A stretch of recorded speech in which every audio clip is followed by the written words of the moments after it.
Hi, everyone. I'm John Markoff, and I will be our host this afternoon. I was a CASBS fellow in 2017-18, and more recently, I helped launch CASBS's Human Centered podcast. So welcome to the 11th episode of CASBS's webcast series, The Social Science for a World in Crisis. I first want to acknowledge co-sponsors for this episode, Bloomberg Beta, the Council on Library and Information Resources, and the Human Screenome Project here at Stanford. Okay, you read the bios of our panelists, and the event promo provides links to their extended bios, so I'll quickly introduce them. We can jump into our discussion. Nilam Ram is a professor of communication and psychology at Stanford University and a 2013-14 CASBS fellow. Byron Reeves is the Paul C. Edwards Professor of Communication at Stanford and also a 2013-14 CASBS fellow. Abby Smith Rumsey is a historian and author, most recently of the book When We Are No More, How Digital Memory is Shaping Our Future, and she's a member of the CASBS Board of Directors. Maryanne Wolf is director of the Center for Dyslexia, Diverse Learners, and Social Justice at UCLA, a 2014-15 CASBS fellow and member of the CASBS Board of Directors. So as you know, today's conversation is on the digital dilemma in the time of COVID. If there was a subtitle for today, it would be, what are these machines doing to our brains, our society, and our culture? It's a topic of which the panel brings diverse perspectives and expertise. And imagine, for example, how life during this pandemic would be different without personal computers, smartphones, and computer networks. I think one thing that has changed in this generation in Silicon Valley is that social science and social scientists are being invited in to participate in the design of next generation technologies based on their insights on the cognitive and societal impacts of this technology.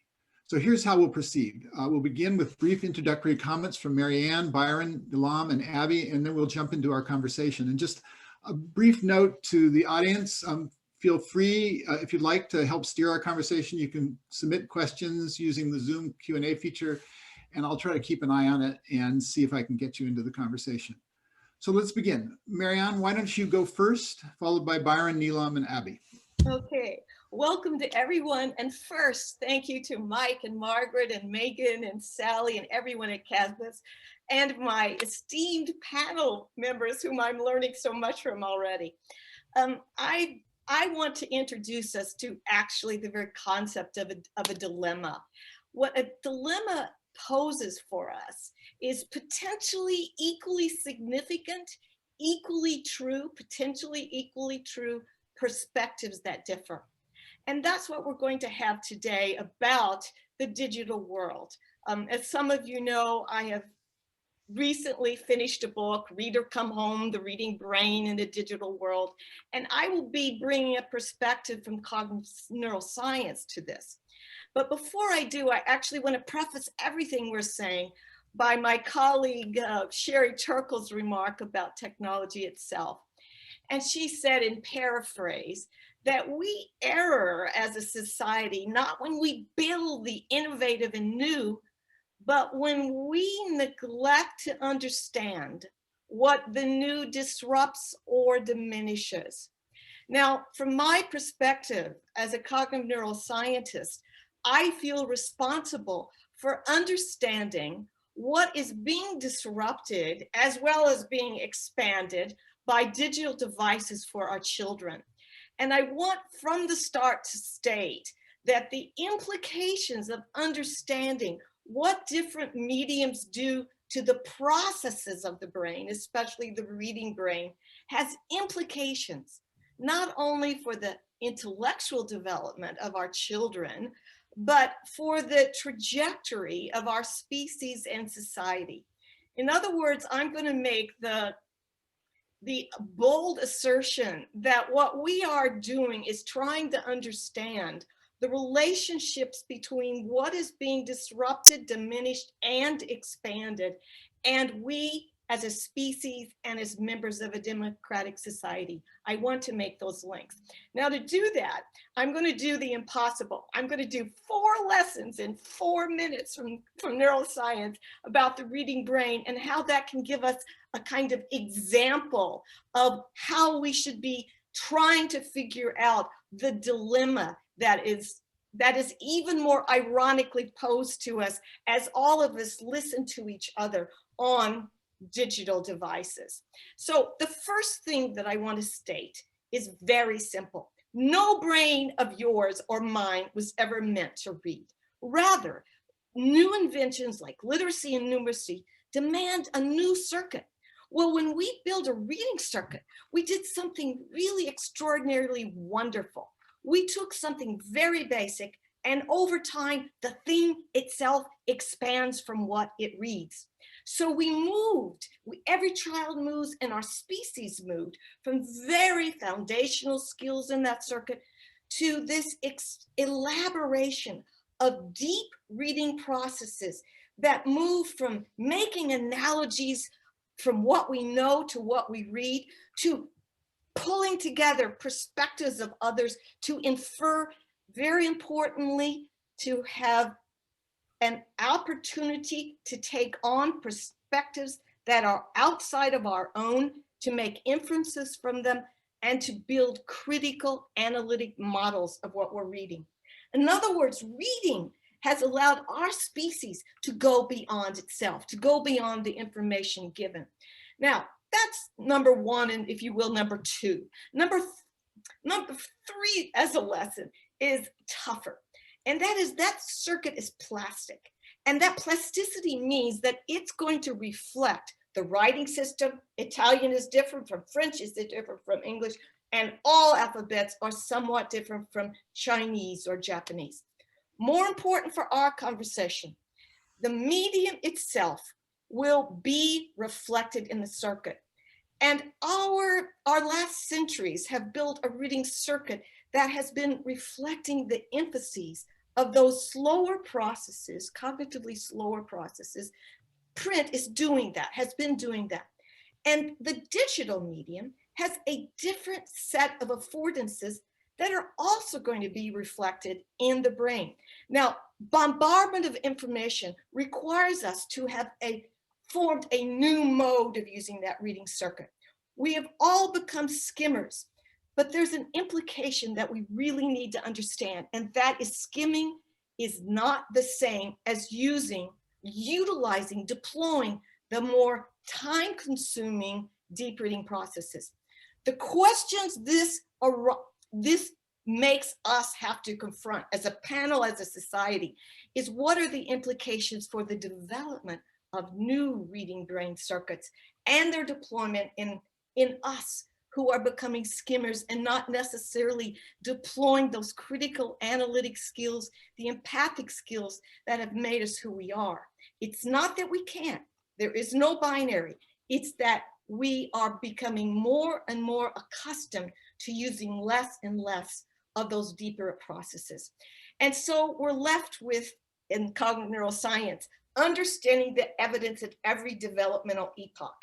In my last work, I'm working on understanding what a biliterate brain is, in which we are utilizing parallel paths of understanding the best of technology and also the best of print and bringing them together. So I'm going to end my remarks by saying that I'm going to actually end them with one of my favorite quotes from T.S. Eliot that I'm going to make backwards. He asked, where is the wisdom in our knowledge? Where is the knowledge in our information? I want to reverse that. I want to say, where is the knowledge in our information and how we process it? Where is the wisdom in our knowledge? All of us are about ultimately building that next generation of critically analytic, empathic learners. Now, go to it, the rest of us. Thank you, Byron. Thank you. I also want to thank CASBS for putting on this panel. I think one of the reasons that we all show up eagerly to panels like this is all the wonderful memories of being at CASBS. And in fact, for Nilam and me, the memories are one of the things that we're going to talk about today, because our collaboration started in two carols overlooking the campus out on the deck, talking casually. I want to zoom out a little bit. So Maryanne has me concerned very much about what's happening now with respect to reading, but I want to zoom out and just take a media psychology perspective on all of the effects. I mean, this is the effects of media right now are enjoying apocalyptic status, across the board. There's concerns about health and democracy, social relationships, violence, poverty, the climate, just all of these things that are often put in the same bag. And we're all asked to try and make intelligent comments about what's going on, especially this year, because we're more concerned about media because we're all consuming and participating in it more. And oftentimes, I feel as someone that's talking about these effects that we're encouraged or expected to kind of show up with the data that actually will help inoculate us from this apocalypse, or at least describe what it's like. But it's huge concerns, and what can you tell us about them? And the first thing I want to say about our project and about this Zoom Out is that there is a problem, that the evidence that we represent in all of media psychology doesn't often match the concerns that seem obvious to many who are participating. And then we are asking, why is that the case? So that the journal science that's being done and the kind of the apocalyptic writing, and rightly so, concerns about what's happening, there is a mismatch there. And one of the reasons we think this is the case is that media experiences now defy any easy characterization.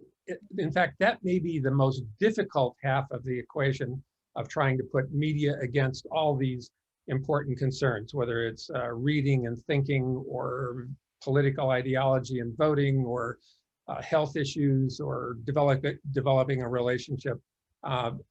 It's very hard to talk about what's going on in that experience that is related to that concern that we've got. It's really complicated. We're just now seeing, in my view, the completion of the digital promise that was made 25, 30, 35 years ago. Much of life is now digitized. It's now, because it's digitized, it can be what we call mediatized. We can make an app out of it. And that's everything from the relationship I have with you to managing the home irrigation system in my backyard. It's just all of life is now on the screen, and it's being funneled through fewer and fewer screens. The smartphone is a big one, and it's just a complex, jumbled collection that we've got to really try to understand. So that's what we're trying to do in the Human Screenome Project. It's really a hard thing to do. Let me say on the outset that we think that an inaccurate answer to the half of the equation that tries to find out what people are doing is really making a lot of the theories, a lot of the advice that we give, a lot of the policies that we formulate, either incomplete, sometimes irrelevant, and often even wrong. So we've got to know what's going on. So that's what we're doing in the Human Screenome Project. And let me just tell you how we're doing that, and you'll get a sense of what a larger project is. We're asking you to participate in a piece of science at Stanford. We'll pay you. And when you decide to participate, we will put software on your laptop computer or your smartphone that every 5 seconds that device is turned on, it will take a screenshot of whatever you were looking at or whatever you were doing, and it will send it back to Stanford servers to be analyzed, mostly computationally, but to be analyzed by our project to find out what actually really are you doing. So far, we've gotten about 200 million screenshots from about 1,000 people for up to a year. We're now onboarding people that are participating for a year. So this is a new form of huge big data that is about what people are actually doing.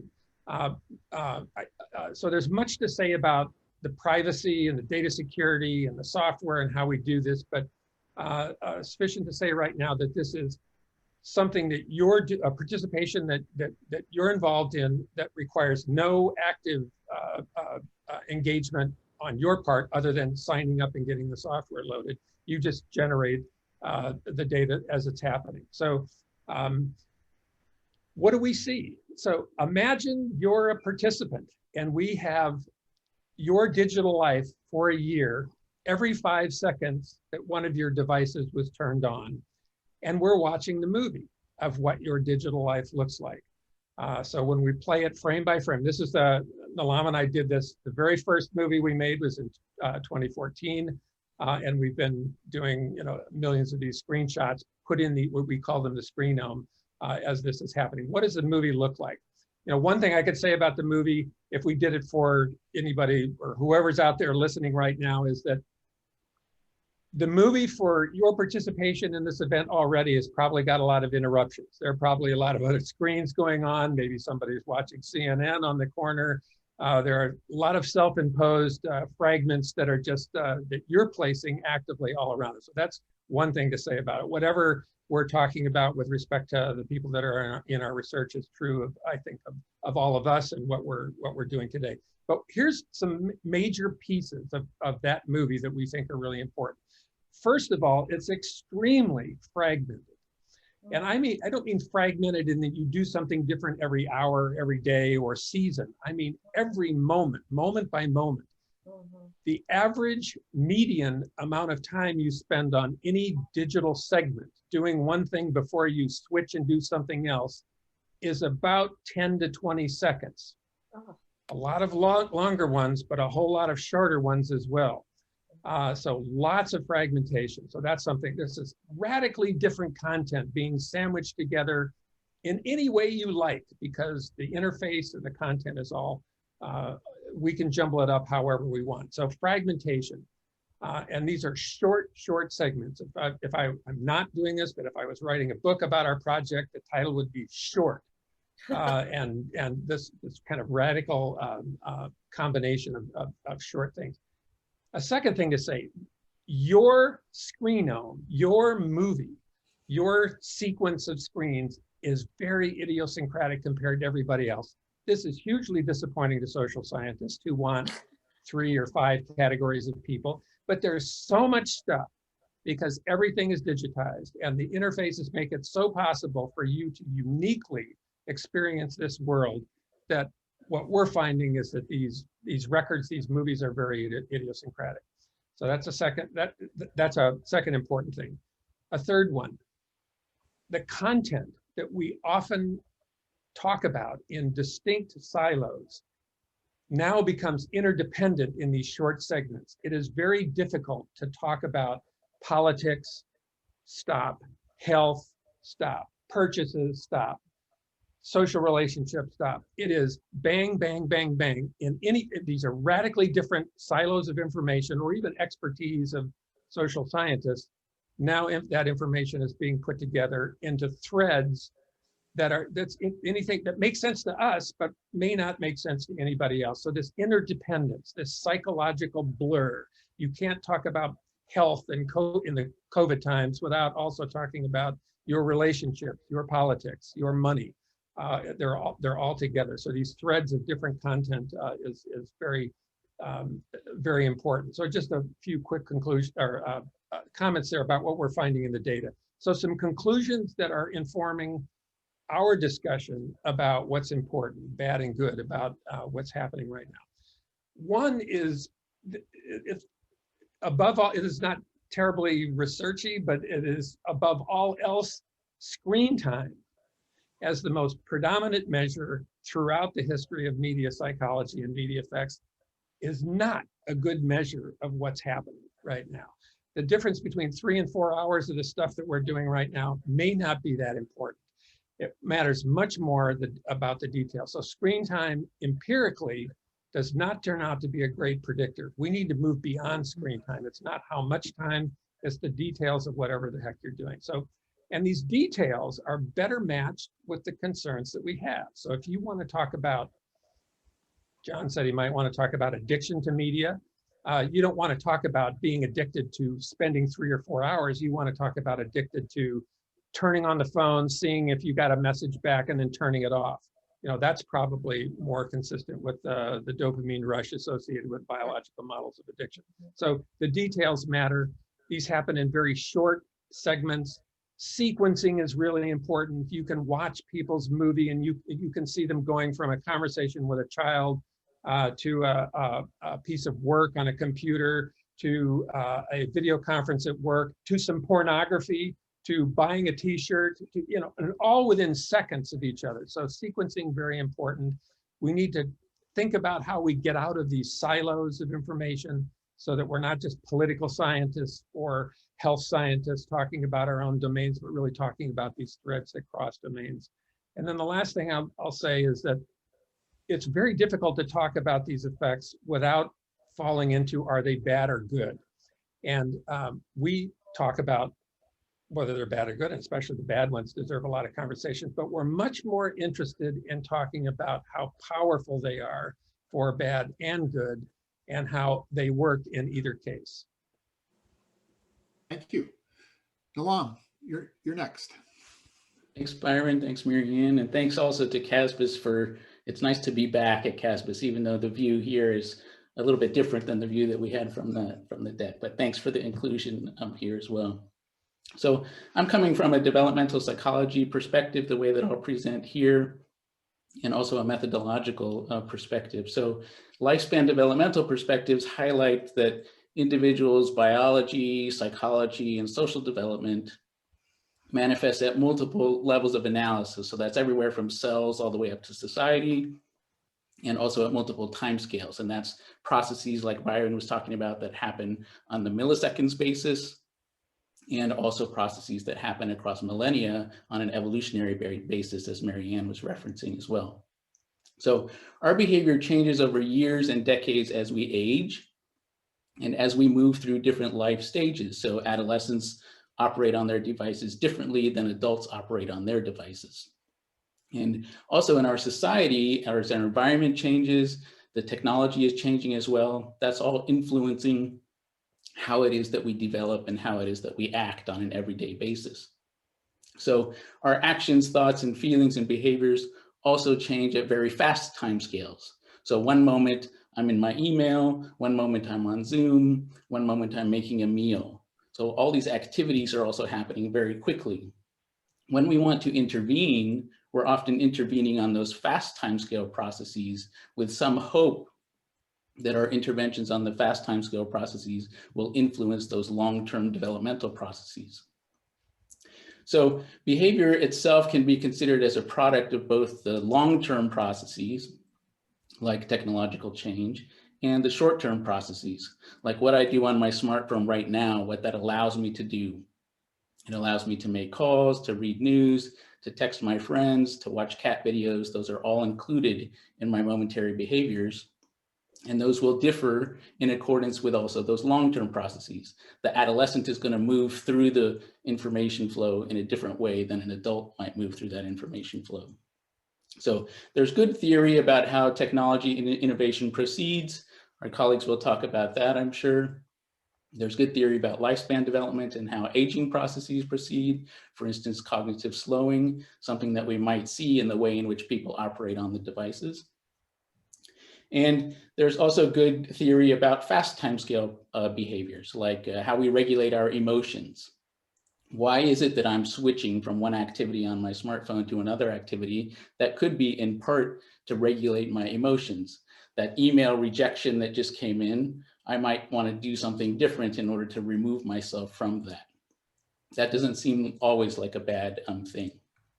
So how we search out information, how we respond to information, how we converse with each other on a turn-by-turn basis, they're all good theories about each of these different kinds of activities. Now, each of those theories, whether they're about technological innovations or whether they're about self-regulatory processes that are occurring on a moment-to-moment basis, explicitly or implicitly often imply that there's different timescales involved. There's a specific timescale on which technology influences people. There's a specific timescale on which emotions influence people. Whether or not that's stated explicitly is not always done in the way that the theories are presented, but perhaps it should be, because it implies how it is that we should measure each of those different processes. Now, the difficulty comes in that we've been trained in a way to do our measurement so that we isolate a single timescale. I measure on a monthly basis, or I measure on a yearly basis, or in the Screenome project, we measure on a 5-second basis. So we're implied that all of our study designs locate us at a particular timescale. That makes it much harder for us to talk about how it is that long time scales are influencing short time scales, or how short time scales are influencing long time scales. Now, when we've changed the scale at which we do analysis, so say the electron microscope came along, it changed everything that we knew about the way that the world was constructed. Genomics also changed what it is that we know about disease and health, because it opened up a whole new way of conceptualizing problems and solutions. So similarly, our hope is to open up new ways of thinking about digital behavior by observing in this very fine detail what people are actually doing in their digital lives. And as psychologists, what they're doing, so as a psychologist, I'm interested in how that maps to larger sets of behavior. It's not just what's happening on the digital device, but those interpersonal relationships are also having an influence. Grandparents get to talk to their grandkids in a way that they never did before, because they can now co-locate in a virtual space. So what we're hoping is that this gives us some new understanding of both how the long-term processes, the technological change, is influencing all of those short-term processes like information flow. And in particular, what Maryanne is referencing to is how those short-term processes, information flow, memory, et cetera, are influencing the long-term processes. How is it that influencing our lifespan developmental process? So the idea is that somehow all of that is changing the way in which we are citizens of the world and how we're contributing to that particular world. Following on Byron's point, I want to underscore the view based upon what we see in the second-by-second use of the devices is that the individuals using these devices all have agency. So why is it that my screenome looks so different from your screenome? I don't have to read the words in the order in which the author who wrote the book 40 years ago intended that I read those words and contemplate them. I can say, well, I don't agree with that sentence. Let me go look something up on Google as a challenge to the way that that is. And I can do that in real time. So the way in which we are moving through material might actually become more informative because I have agency in how it is that I want to move through that material. So individuals get to choose what content they go through, how they move through that content, when they want to create content, and they're doing that in all very personal ways. So each of us sort of has the agency in order to be able to make heterogeneous displays of our behavior. And we're hoping that screenomics opens up that heterogeneity for study. So thank you. Thanks very much. Abby, the historian, for context. Thank you very much. I do want to speak from yet a more distant time scale, which is that of not of the species, but let's say certainly going back to the invention of the first memory technologies. I want to first thank CASBS and also thank in particular a co-sponsor, the Council on Library and Information Resources, which has been studying this area of what education sources in all media have been doing for a long time. So a lot of the things that I point out will be obvious to my colleagues in the library and archives world, but it's worth bringing into this conversation, I think.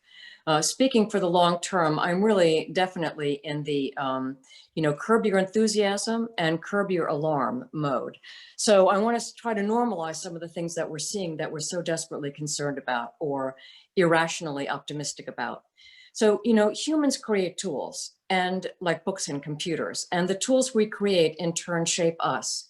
And we're in this kind of iteration. They modify our brain, and through us, they modify the environment we adapt to, for which we create more tools to manipulate more about that. So I'd say that the co-evolution of these tools and technologies and the human brain is iterative, it's contingent, and hence I think intrinsically unpredictable.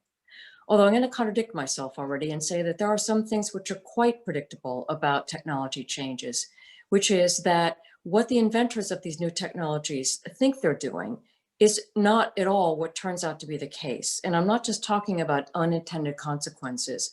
One case in point obvious is when Johannes Gutenberg decided that he was going to invent movable type because he wanted to meet a market demand for cheaper Bibles. And 70 years later, there were some Germans and Swiss who decided that they were going to domesticate this technology and forge a war against papacy. They were actually going to, you might say, this is Martin Luther and Zwingli and Calvin, they were going to, as we would say, disintermediate the relationship between God and the individual and get rid of the middleman, which is the Pope and the Catholic Church. And this was completely the opposite expectation, you might say, of what Gutenberg did.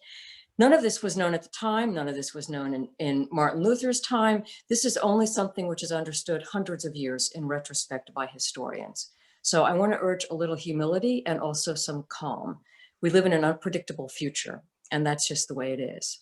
The second point I want to make is that the power of digital tools that we so often talk about, I think actually have their origins in 19th century inventions of non-textual models and media, which is to say photography and the time-based media of recorded sound and moving image. I say that these technologies actually profoundly changed our sense of reality in the way that we take very little account of nowadays, because they've been so normalized into the digital environment. But, let's face it, the brain actually is designed, by happenstance or not, to take in most of our information through the visual cortex, not through text, which is kind of a made up thing, and also through hearing. So I think the access to information really began with the proliferation of these images in the 19th century.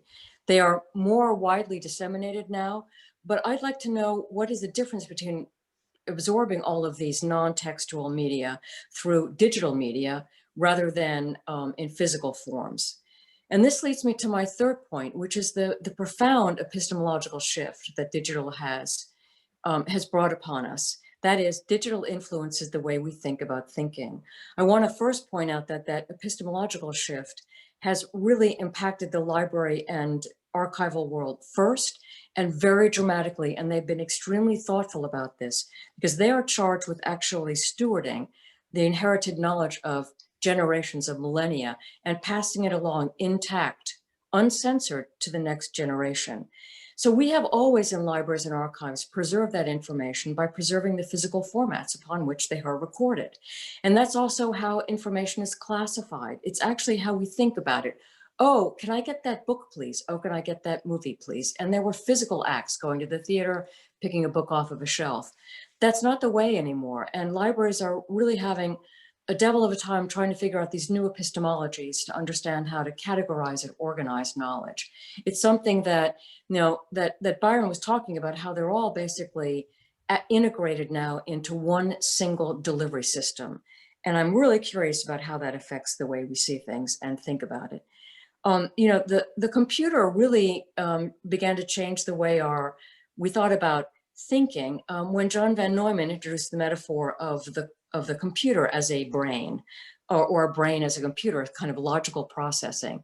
Within a couple of generations, this was superseded by neuroscientists saying, no, the brain is actually like a neural network.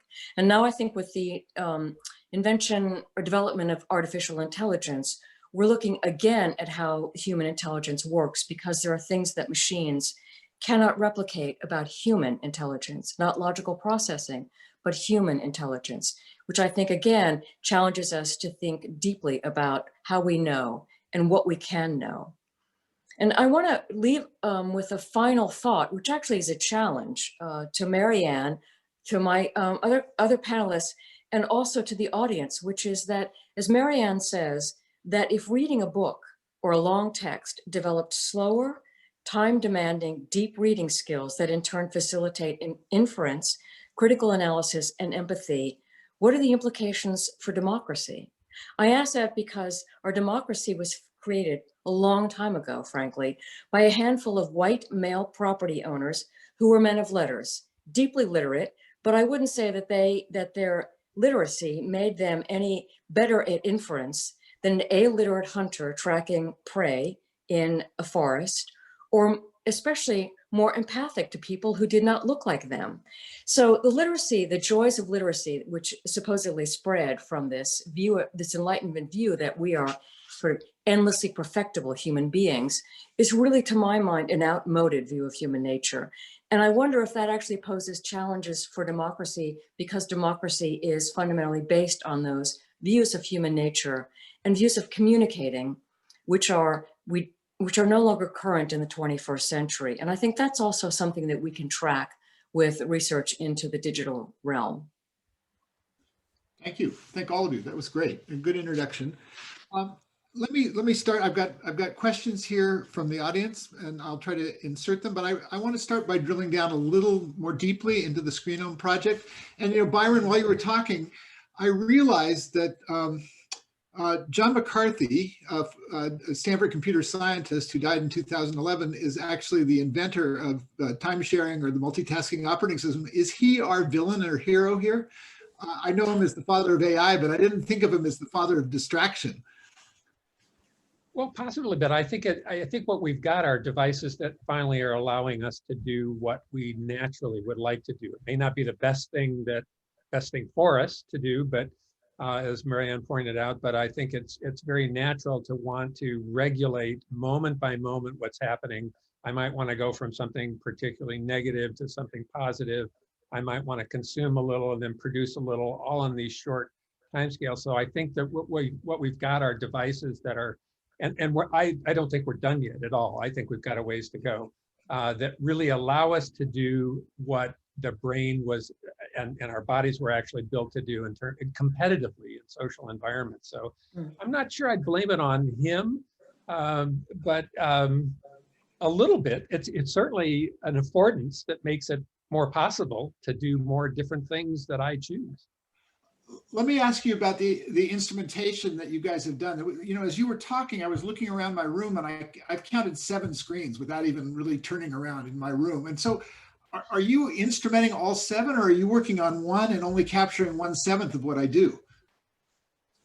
For you, we're probably only capturing 1/7 or maybe 2/7 because we'll hit 2 of your screens and give us a little time and we'll hit your cable television, but you're probably not counting that as as a screen.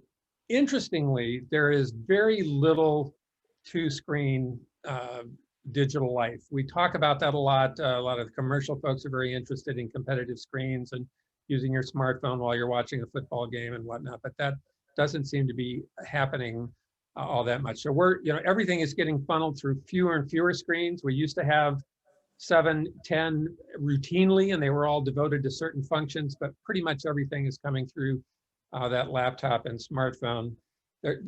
When Stanford students are allowed in the dorms, there's not a television in the dorms. It's all on those computer screens and increasingly smartphones. And in terms of looking at your data, did you notice a significant or systemic change with pandemic and lockdown? Could you see that in your data? What do we say, Nilam? I would say we've gone to great lengths to be able to answer your question soon.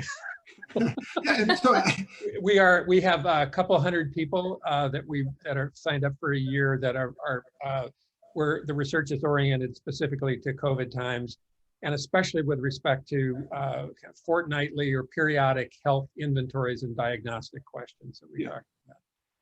And actually, just in what little hint you gave us, the first thing that was striking to me is your focus on fragmentation.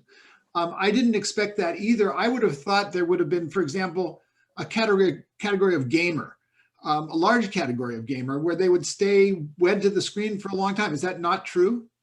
1990, John, sorry. That was my time. Well, mine too, as well, same age.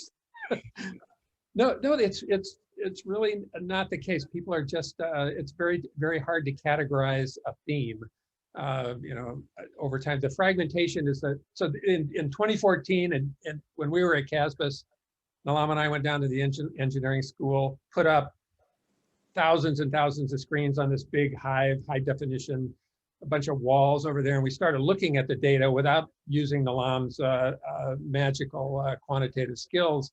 Just looking at it, you just look at it, and it's just, that there was 20 seconds of that movie, and then 10 seconds of this purchase, and then checking out a Facebook post to see if there was a new, it's just this very, very quick changing, and you had to get into the psychology of that quickly.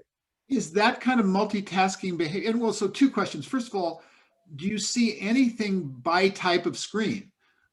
Do people tend to do X on one screen and Y on another screen? I think that there is some indication of that, but my hunch is that it's also diminishing as the power capabilities of our smartphones gain that we get to do more things on our smartphone. So 10 years ago, things that we only saw on laptops are now we're also seeing on smartphones. That's very clear, those long-term trends. On the moment-to-moment basis, I think that there was one that we have one analysis that indicates basically phone calls are happening on the smartphone and not on the laptop screen, but those sort of device-specific things. Yeah. But I wanted to say that actually there are interesting databases on differences among screens, laptops, books, etc., and what goes on in terms of what is hyperreading, close reading, or skimming, which is of course the new norm. So there are interesting databases that are showing that we read differently on those different devices. So I was going to ask you, Maryanne, next. What has happened to attention span since the emergence of digital technology? Oh goodness, this is one of the really interesting questions. Actually, Linda Stone began this years ago with her beautiful phrase that we all repeat still, Linda, if you're listening, and that's the idea of continuous partial attention. And there's no question that there are various research bases that shows that our attention has changed dramatically, as has our memory itself. And I think one of the most interesting connections between what I've begun to read in Abby's work and mine is that the nature of the quality of attention has effects on the consolidation in memory. And of course, we're going to be talking about memory in various ways, but this, especially with children, is a particular worrisome aspect, which we see in databases. And I'll just I'll just describe one quick database for all of you to think about. One of the most important aspects in reading is what you comprehend, what you retain, what you have understood. Well, when we analyze, and the European e-read network has done this beautifully under Delgado and Salmeron, when you analyze almost 20 years of studies of just looking at what you comprehend, what you retain, what your attention is like on the same story, digital versus print, you find that there is a superiority effect for print for comprehension. Then the question becomes, what about our most recent students? These are all young adults, high schoolers, college. You see that the superiority for effect for print actually increases the more they are a digital native, which goes back to your question, John. They believe that when they are attending to various things all the time, they are able to retain and remember, and they are not. The sequencing is off, which is, I believe, interestingly connected to broader points that Byron and Nilam are studying. But the sequence is off, the comprehension is different, and they believe the very converse, that they are better on the screen because they read faster. So we have this really interesting, going back to Nilam, that interesting relationship between the millisecond and what happens later in the more cognitively demanding processes. Just one follow-up question. Is there any data on what might have happened to IQ in the face of technologies that distract? Oh, you know, I so didn't want you to ask me that question, John. You know, one of the beauties and one of the difficulties is that there are mixed databases right now that I am suffering through. And I wish I had heard the end of what you said, Abby, but you may have said that. But we are in such a frontier. We're in such a hinge moment. But the hope is that the data we have, and this goes back actually to Nicholas of Cusa, even before Gutenberg, that the data we have provide us knowledge bases that we have to eventually pull together. So John, I don't want to answer your question right now because it's conflicting, but these are all things that are part of what Nicholas Cusa said. When we have contradictory proofs or truths, we must have learned ignorance. And that's the stance I believe we have to have, learned ignorance. We're pulling these databases together. And of course, when I hear about the Screenome, oh my goodness, what an extraordinary, complex set of databases you're dealing with. Makes mine feel much simpler, thank you. Abby, for context, you know, So the personal computer emerged in 75, multitasking operating systems probably in the mid 80s, the smartphone in 2007. In Silicon Valley, we would like to talk about internet time.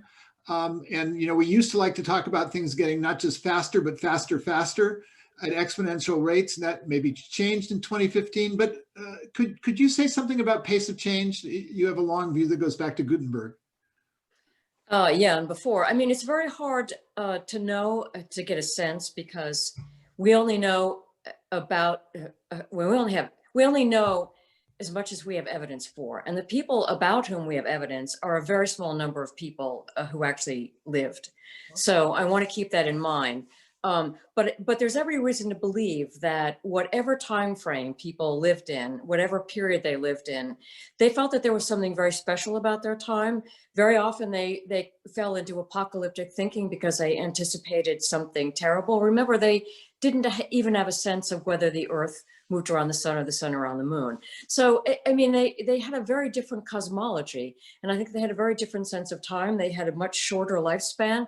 Everybody expected that most people would die the age of, I don't know, 5, 6, 8, 10. And yet we also know that people live to the age of 92, 95. So it very much depended. And I'm not sure, the sense of time is so subjective, John, that I'm really not sure that in my own experience of COVID time, let's say, the pause, aren't we all sort of confused because our patterns and our habits that we don't think about very much suddenly became disrupted, and our sense of time became quite disrupted. And I think that's very much the case. I think the sense of time also depends, as Nilam was saying, so intensely upon how long we've lived and what period of life we're in. So I'd say that, subjectively, there's no reason to believe that things are actually accelerating. But the one thing that seems to be really different about now and previous technological revolutions is not that, or communication revolutions, is not that everyone felt that time was accelerated and they were in a flood of information. That's regularly reported, no matter how slow the technology is by our standards. It's an accompanying sense of anxiety and dread about what might be happening, because we know what's being lost. We have no idea what's being gained, and I think that that's what we're going through now. But I mean, that's a long answer to your question. The short answer is no. I think people always felt that time was passing too fast. Byron and Nilam, do you have thoughts on pace of change from your collection of data over the last decade or so? Yeah, but I would want to pick up on something Byron had mentioned in response to your note about addiction. And that one of the classic ideas in addiction is that we would see a bimodal distribution. We would see the normal population all sort of clustered together, and then we would see addicted individuals very far out in the distribution. We don't see this at all in our data, especially at the within person level. It's all log normally distributed, how often it is that we're switching and everything else. And that gives us some confidence that the technology is sort of catching up to what it is that the brain was designed to do.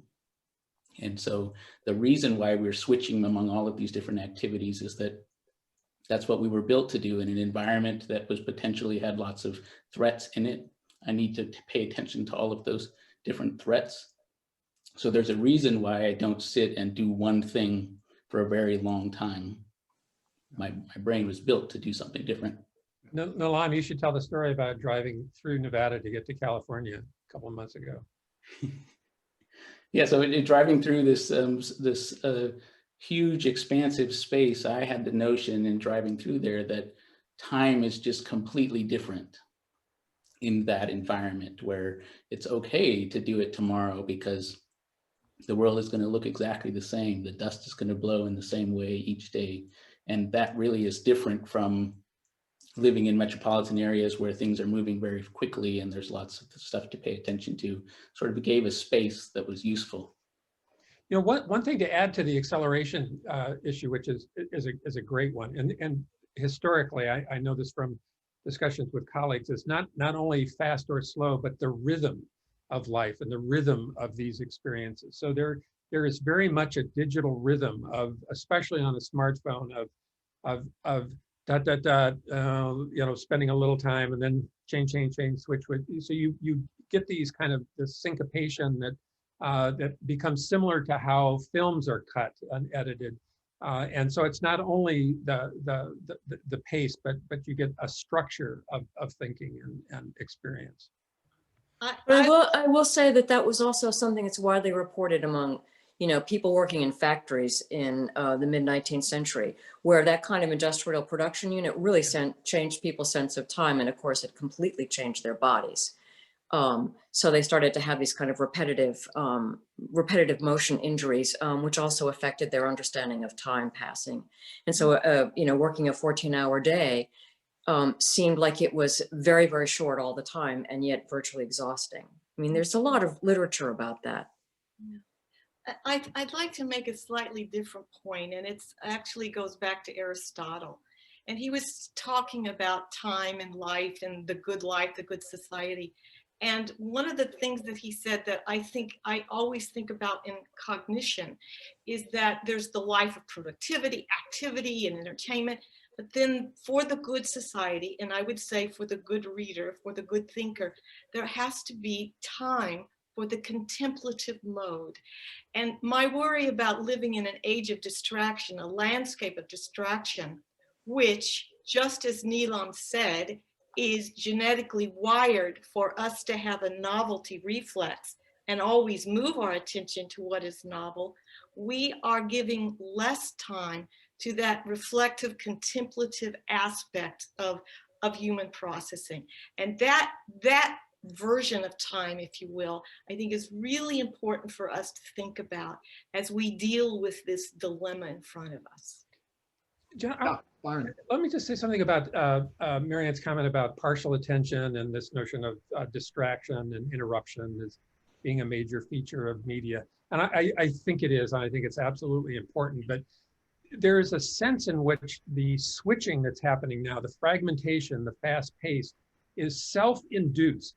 Mm-hmm. And it's not only an attractive nuisance that's out there and I'm going to grab for the next shiny thing, but I have a stream of goals and motivations and emotion regulation and things that are happening to me. And now I can do something about it actively as a processor of this information. So when we talk about partial attention to, John, a news story that you write that takes 15 minutes to read and another 5 minutes to contemplate about, it's going to get chunked up and it's going to suffer the actual contemplation, the memory, the evaluation of that news story is going to suffer. But it's not replaced totally with junk. It's replaced with my ability to make my own story.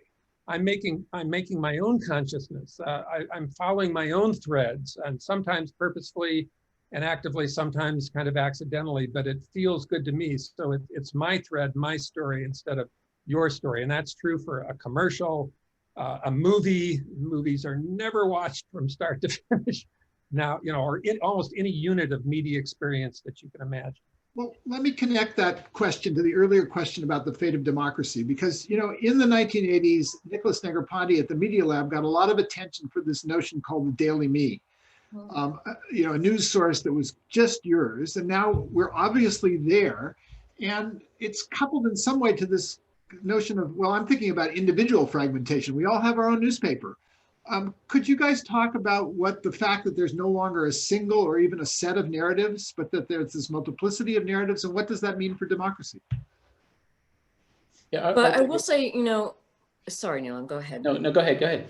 To say, historically, we've always told ourselves, and I mean, we being, the sort of white, educated, intelligent, rich Democrats, as opposed to the majority of people in the United States, but we've always told ourselves that we have a shared past. And by having a shared past, we also have a shared future, because it is the past that actually creates these expectations of what is going to happen to us. Now the challenge is that there are a lot more people of different origins in the United States, and they are all now saying that they have their own, they're recovering their past, not just the white man's past, but a multiplicity of pasts. And I think that that's the question you're getting at, John, is really rooted in this idea of having to have a shared past. You're talking about an information feed today, but I think what we understand about whatever we're reading today is always conditioned by what we understand based on our set of expectations based on the past that we imagine for ourselves. And I think one of the fragmentations we're having is we do not agree that we actually have the same history anymore. Any other thoughts? I was going to make a similar point about it resonated with Abby's notion of the people who set the rules about what democracy is. That's a long time ago in a very select class of people. And Byron talked about how it is that the Screenome Project is adjusting one side of the equation. And perhaps the way in which we're judging people and their activities is based on an old system. We don't actually do that anymore. That was the wrong measurement system.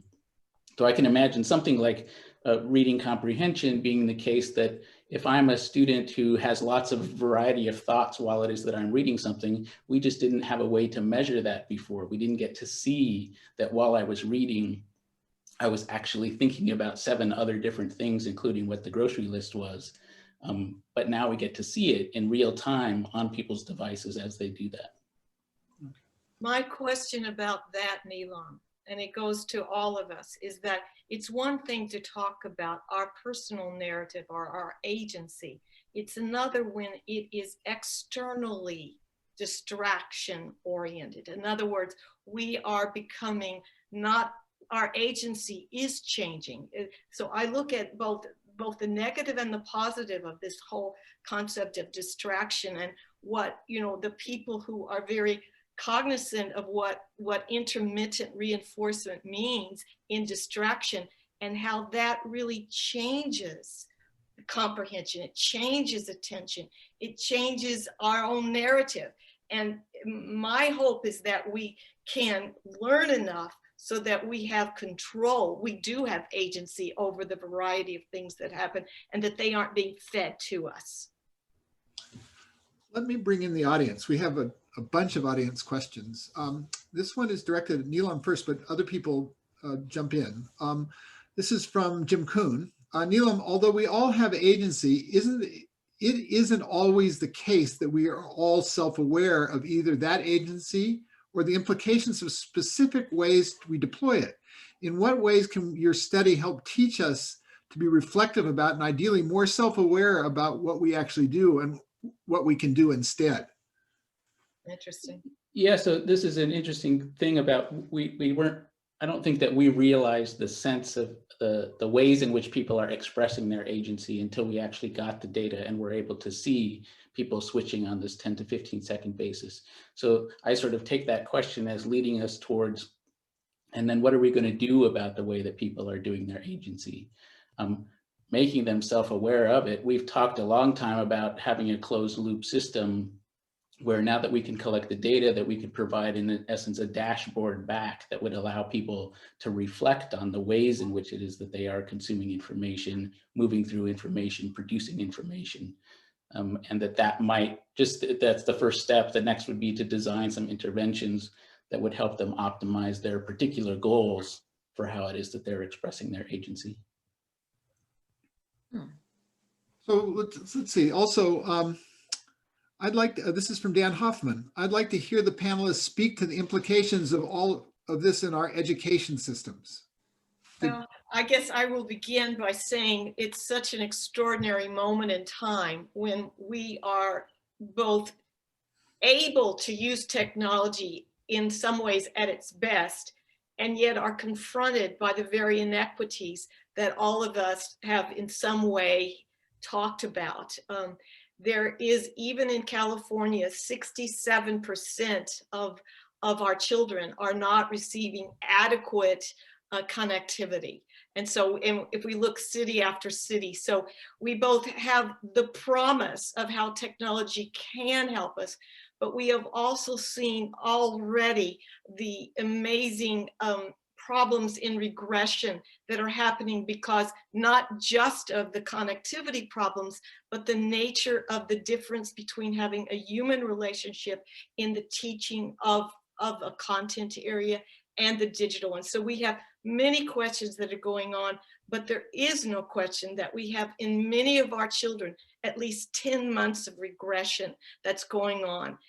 So I look at digital as both something that has helped us tremendously in this hinge moment, and also has unique impediments to learning that we need to take very seriously as we move forward. We can make misses in believing that the digital answer is here. It is not. So, but we have much to learn. You know, a couple of years ago, there was a psychologist whose name is Jean Twenge, who wrote an article for The Atlantic, and she also wrote, there's a book basically arguing that screens culture had a series of effects on a generation she referred to as iGen that have been deleterious just as a whole. Do you guys disagree with her general conclusions that we've created a generation that is less rebellious, more tolerant, less happy, and unprepared for adulthood? It was a pretty bleak view of these technologies. What's the general consensus?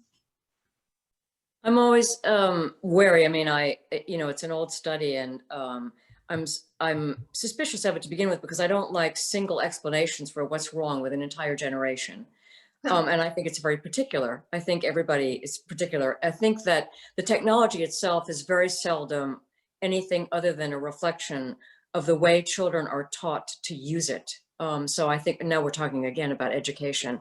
I think that we need to be more reflective about the goals of education. And I mean, I remember the same conversation when I was growing up, and I was told that my brain was going to rot because I was going to watch TV. And so I was not allowed to watch TV. And all it did was made me out of adjustment with other people my age. So I think, it's very difficult to judge these things from one generation to another, because what matters is how that child really fits in with their own cohort. And I think sometimes it's very difficult for adults to understand and get into the minds of young, particularly tweens, as they start to form their own cohorts through these technologies. Yeah, I'll underscore what Abby was talking about, and that the developmental sequence which we expect from people has adolescence in it, and adolescence is characterized by a time of doing something different or exploring a variety of different activities. And I think that part of what might be the ways in which one can explore now are different. So the combination of the technology which is available and the opportunities that one has opens up a wide variety of things. And I would say that rather than jumping to a single conclusion, our data suggests that there's so much heterogeneity that everybody's progression is totally different, and that's probably not just a single root explanation cause or one single trajectory. Everybody's on different trajectories. I think there's a research investment implication from some of the critiques of that kind of generational changes as well. And Nilam is particularly well versed at this. But we think it's much more important to make an investment in research that follows a single person over multiple time points, every 5 seconds or days or seasons or even years. Much more important to do that than it is to look cross-sectionally at a group of people at this one point in time. So our interest is spending the money, spending the degrees of freedom, the collection of data on following that one person, because everybody does pretty much everything now online. So it's much more important the sequence in which it happens and what you do before it and after it and how it influences what you're doing. So and we even talk about somewhat tongue-in-cheek, but not totally, N=1 studies or research. One person, millions of data points, may be a better investment if it's the same amount of time and money than a million people at one point in time. May I suggest, in addition, not as a binary, but in addition, Byron, some of these large meta-analyses, for example, the one that I discussed, has 171,000 subjects in it. When you see strong data that suggests there are things amiss in the way digital is being used to comprehend information, which has a direct effect on critical analysis, we have to take that with seriousness. So I believe it's not excluding you. In fact, I can't wait to learn more about what you're doing. But I think some of these large meta-analyses and then the sub-analyses that come from them are giving us really interesting quantitative and qualitative looks. And how I'm going to use Abby again. And I'm going back to the Assyrians and the Sumerians. The Assyrians, when they were devising their new writing systems, didn't throw out the Sumerians. They kept them there, and they learned what was best about that system as over 1,000 years they developed their own. Well, I want to suggest that we can learn so much about what we have become.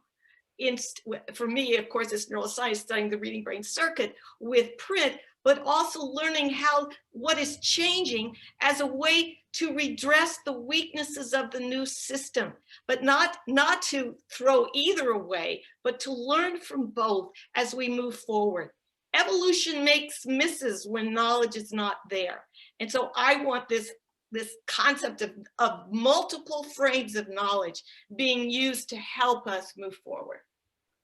That's an interesting perspective. I want to ask a follow-up based on that. You know, I've been mulling what TikTok means from a social scientist point of view. And so I was just thinking about, we've moved from Instagram to TikTok.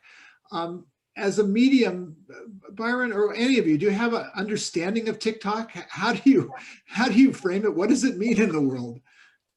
Well, we try to look at features of media that really cut across commercial products. So it's got words and pictures, and it moves in a particular rhythm, and there's a traditional kind of content. So I wouldn't make too much different of that, other than by custom what kind of content is put into these features. But I want to play politician in a debate and respond to Maryanne's comment about meta-analyses. As someone who zooms out on media effects, there are as many or more, in my view, meta-analyses that show substantially zero relationship between media use, especially as measured by screen time, and important criteria that we're concerned about. Not all of them. And reading and language, and that may be an exception, but especially right now in the area of well-being and anxiety and depression and mental health, the meta-analyses are uniformly disappointing with respect to matching the concerns that people are voicing about the content. Here's a question from a perspective that I don't think we've really addressed yet. This is from Mike Rohrbach. Would any of you consider the generational differences in perception, absorbing and incorporating digital information, and active participation in learning? What about generational differences? Well, if no one's going to say anything, I will just at least say that the generation who was closest to the digital native was showing a different effect in the processing cognitively than the ones before. So there was a generational difference, but it was the opposite direction of what we thought. The children who were most digitally, if you will, native, were in fact thinking that the speed of processing on the screen was making them more able to be intelligent purveyors of information, and they were simply wrong. But it was interesting that there was a generational difference there. One thing which I've noted, we've done quite a few cohort studies trying to look at the differences across cohorts and a variety of well-being outcomes, particularly in old age. And one of the things that we struggle with in that research is the concept of measurement invariance. So is my outcome measure even the same outcome measure for two different cohorts? And perhaps maybe that's not the kind of research which is useful. We should be adapting our outcome measures and measuring the outcomes in different ways, in the same way that we're measuring the independent variables in different ways in the different cohorts. Can I just suggest very quickly, because I don't want to talk more than I have already, I would like to have a different tack on this question of generation. I think our research should be really looking at what is best in different epochs developmentally. And Nilam, I'm looking very closely at you right now. In other words, what do we do between 0 and 5, between 5 and 10, between 10 and 15 for young adults? How do we, if you will, make our knowledge more specific to developmental aspects of those generations, if you will? So I would like to take that question slightly differently than the questionnaire gave it. Yeah, I think it's the same question though. It's like, should we be measuring 5 to 10-year-olds in the same way we should be measuring 10 to 15-year-olds? Right. And also we should be considering that the 5 to 10-year-olds are going into a different world than the 10 to 15-year-olds went in. So if reading is moving into a digital format, and students who are not good at reading in the digital format are going to perform worse in school later on because they're not reading in a digital format, perhaps we should encourage them to read in a digital format. Right. I completely agree, Nilam, and that's why I tried to talk about a biliterate brain where, almost like Vygotsky, we have parallel tracks of learning digital, cognitive, linguistic, social skills, and we have print-based skills. And then in between 10 and 15, we are bringing them together. I mean, that's a proposal based on research, but I agree with you. And I'm not going to say another word.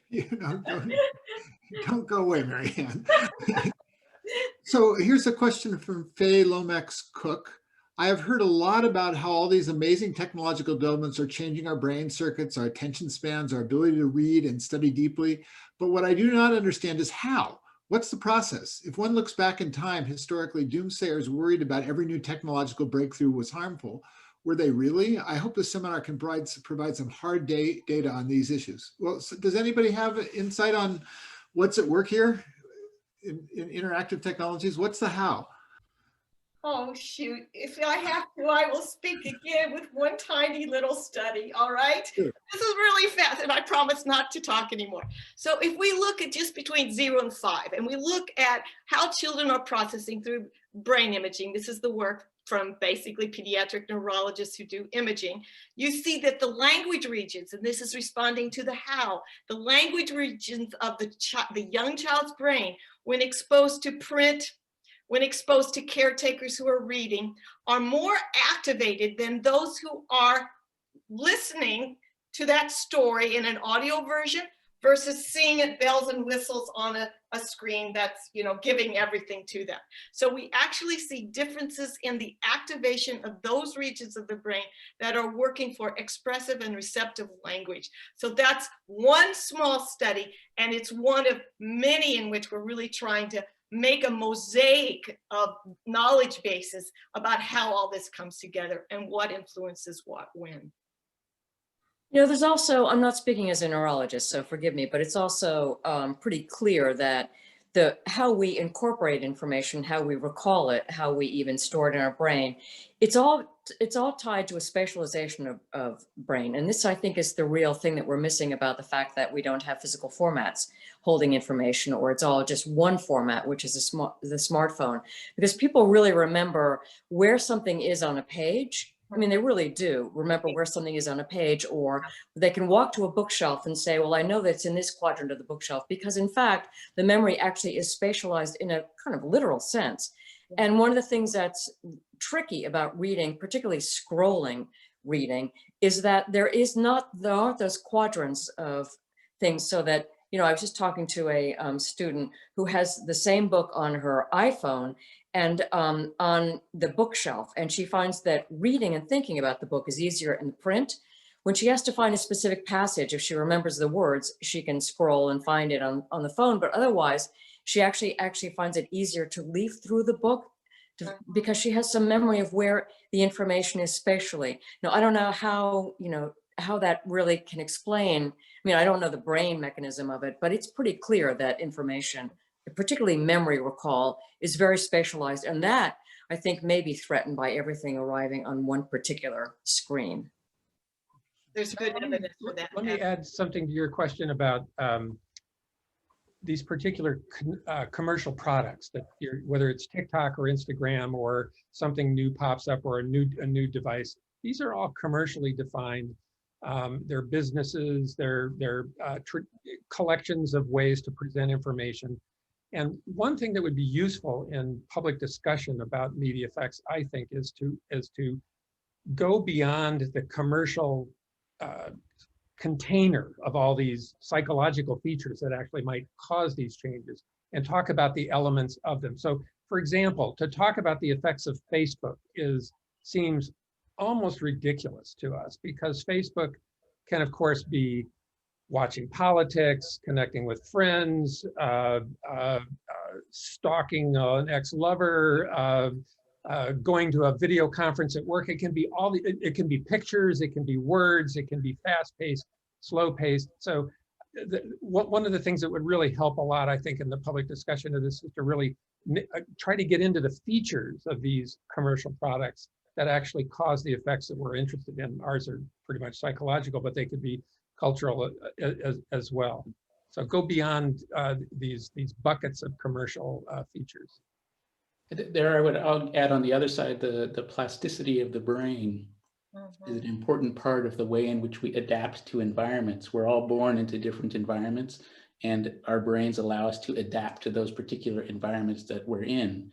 And it doesn't seem necessary to constrain the plasticity of that ability to match to the particular environment in which we are being raised and the stimuli which we're being exposed to, because our individual survival depends on that plasticity. You know, we've talked about a cognition, but I want to ask about social interaction. I guess it's been 20 years since Norman Nye, who was a political scientist at Stanford, released this study basically making the argument that the rise of computer networks meant less face-to-face interaction. And it touched off this big controversy over the value of virtual communities and stuff like that. But his point was that just like with television, when we're focusing on a screen, we're not focusing on face-to-face interaction. Now, of course, we have our computers in our hands, and so we can walk around with them. What can be said about the loss of face-to-face interaction in the rise of these new technologies, if anything? It's funny because I was thinking now that we can't travel, that actually I have a lot more virtual FaceTime with people because I don't have to get on a plane to go see people. That in fact, it's much easier to spend time with people, even if it's, on a screen like this, which is, unusual, but we get used to it, right, Nilam? We get used to it pretty quickly. So I doubt the premise, frankly. Okay. Yeah, and I would add into that it would be the case that in an interpersonal interaction was one of these silos that Byron was mentioning. It's an activity that was classified as being existing in this space. And when I was doing that, I was not doing something else. And now in the digital environment, it's all interspersed with each other. We're having those interpersonal interactions spread throughout our day, throughout our work day, throughout dinner time, et cetera, et cetera. So the interpersonal interactions have become distributed temporally in a different way than they were before. I guess I would add, and Nilam, you and I probably both shared some of these textbooks on touch for infancy and early childhood, but touch is very important. And the ability to have a child under the crook of an arm and have interaction that is literally so closely involved in just the connection of attention that is so much different when it's interpersonal than when it's with a digital. I would say that even though I'm happy that we can adapt, and I would see that as complementary possibilities for communication, we would be remiss not to realize how important touch, very, very close interaction between child and parent is in the development of our species. So we're coming up on 3:20. I'll take the moderator's. I want to take a little bit of license and ask you to speculate on the future to end our afternoon. So we've gone from desktop computing to laptop computing to computing in the palm of our hands. But there are half a dozen companies, at least in Silicon Valley, who are now working on some kind of brain-computer interface. Elon Musk wants to drive a spike into your brain. That seems pretty, disconcerting to me. But there are others. These technologies are not entirely in the realm of science fiction any longer. What would the consequences, do you think, be of moving to a new kind of interface? I'll take the easy answer, which is I think that the ones which will be successful are the ones that match together with the way it is that we are actually normally operating. So the ones that somehow feel foreign to us are not going to be the ones that succeed, and the ones that do somehow match our proclivities as humans, those will be the ones that are successful. Yeah, I'd add to that. I'd say more fragmentation at my discretion and following paths that I find interesting, either unconsciously or purposefully. more idiosyncrasy, more uniqueness and personalized, more ability to manage things in my life. If I'm feeling down, to get up. If I'm feeling up, to get to be calmed, whatever. So I see a lot of the same trajectories. I'm not optimistic that in 5 or 10 years we'll all be dealing with neural interfaces. Having spent a lot of my career hanging around folks that are working on that, I think that might be distant. But I like Nilam's comment about following the same trajectories of changes that we're on now. I think that's where we're headed.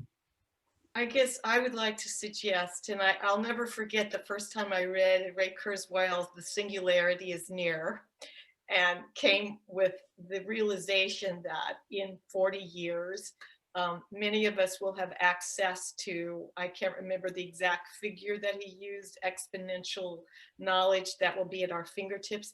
I guess what I would like to think about always is the ability to preserve what we know is best about being a human being, and that is akin to what Nilam is saying, as we expand.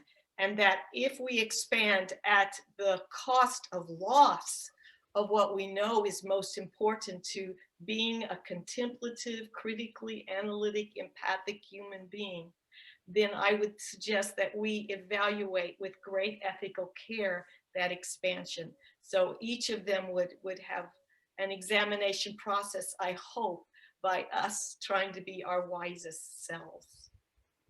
Maryanne, Yeah, and I would echo Nilam's thought that the ones that are going to be assimilated the soonest and the best are the ones that actually fill in for deficits and things we want to do. No one thinks twice about getting a hip replacement now, or laser surgery for your eyes, or even wearing contact lens or glasses. So I think that if we think about them as prosthetics that help us overcome some of our disabilities or give us added normal traits, then I think that looks like a very promising future. If we envision the future just as cyborgs and brains taking over our human abilities, then I think we're in the realm of speculative dystopic fiction. a perfect note to end on. Thank you, Abby. And big thanks to everyone on today's panel for this conversation. So I'd like to thank today's co-sponsors. We're Bloomberg Beta, the Council on Library and Information Resources, and the Human Screenome Project here at Stanford. And so heads up, the new calendar year, CASBS has many more episodes in the series, Social Science in the World in Crisis, coming your way. The slide appearing on your screen in a few seconds will tell you how to learn more about the series and how to get notified of the upcoming episodes. So thank you again to our panel, and thanks to everyone for showing up and joining us today. Good afternoon. Thank you. Thank you.